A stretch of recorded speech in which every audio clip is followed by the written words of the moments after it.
আমরা চাই যে অ্যাকচুয়ালি লজিক্যাল একটা টাইমের মধ্যে দ্রুততম সময়ের মধ্যে যাতে এটা সুন্দরভাবে সম্পূর্ণ হয়।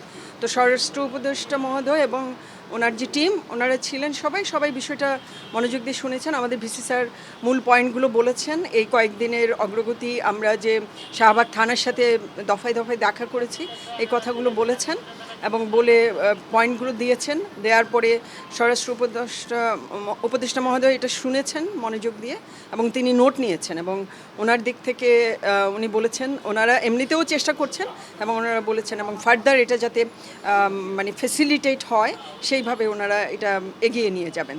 আপনারা অলরেডি জানেন যে আমরা 48 ঘন্টা একটা আলটিমেটাম দিয়েছিলাম শাহবাগ থানার প্রতি। তো যেখানে হচ্ছে আমরা এক্সপেক্ট করছিলাম যে আশানুরূপ অগ্রগতি দেখব। তো কিছু অগ্রগতি ছিল কিন্তু পুরোপুরি সেটা আশানুরূপ না। বিশেষ করে যেহেতু আজকে পঞ্চম দিনে আমরা আছি যে সাম্য হত্যার এখনও যারা মূল হোতা যারা পুরো গ্রুপটা ছিল পুরো গ্রুপটাকে এখনও ধরা হয়নি। তো স্বরাষ্ট্র উপদেষ্টা আমাদেরকে আশ্বস্ত করেছে যে ডিবিতে ডিটেকটিভ ব্রাঞ্চে হচ্ছে ইনভেস্টিগেশনটা ট্রান্সফার করা হবে। এর পাশাপাশি ল মিনিস্ট্রি থেকে জানানো হয়েছে যে এটা স্পেশাল ট্রাইব্যুনালের মাধ্যমে এটার বিচার ব্যবস্থা করা হবে। তো আমরা কিছুটা আশ্বস্ত হয়েছি কিন্তু এখনও পুরোপুরি না।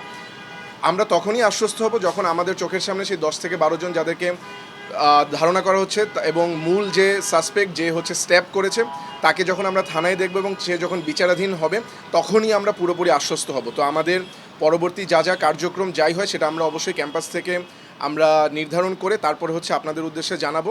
তবে আপাতত আমরা যেই প্রগ্রেসটা দেখতে পাচ্ছি বা হচ্ছে সদিচ্ছা যেটা দেখতে পেরেছি আমাদের মাননীয় স্বরাষ্ট্র উপদেষ্টা থেকে সেটা থেকে আমরা এক্সপেক্ট করতে পারি যে সাম্যর যারা খুনি তারা ইনশাল্লাহ দ্রুত সময়ের মধ্যেই তারা গ্রেফতার হবে এবং বিচারের আওতাধীন তারা হবে। ক্যাম্পাসের বিভিন্ন রাজনৈতিক মহল বিভিন্নভাবে এটার সুযোগ নেওয়ার পাশাপাশি তারা তাদের দাবি দেওয়া জানাচ্ছে। এখন কোনটা নৈতিক দাবি কোনটা অনৈতিক দাবি সেটা বলার আমি কেউ না। আমরা বারবার বলে আসছি যে আমরা একটা দাবি নিয়ে আসছি, সেটা হচ্ছে সাম্যর যথাযথ বিচার। তো সেটা রিলেটেড যেটা আমাদের করা প্রয়োজন বা না করা প্রয়োজন আমরা সেভাবেই আগাবো।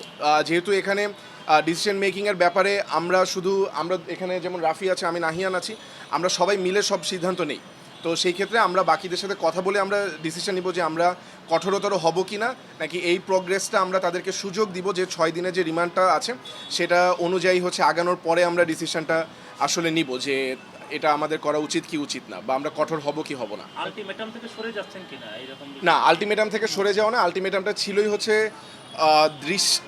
দৃষ্টিস্বরূপ হচ্ছে আমরা যেন প্রোগ্রেসটা দেখতে পারি। তো স্বরাষ্ট্র উপদেষ্টা আমাদেরকে আশ্বস্ত করেছে যেহেতু ডিটেকটিভ ব্রাঞ্চে হচ্ছে ইনভেস্টিগেশনটা ট্রান্সফার হচ্ছে, তো আমরা হোপফুল যে এখান থেকে আমরা positive response within few days আমরা হয়তো দেখতে পাবো।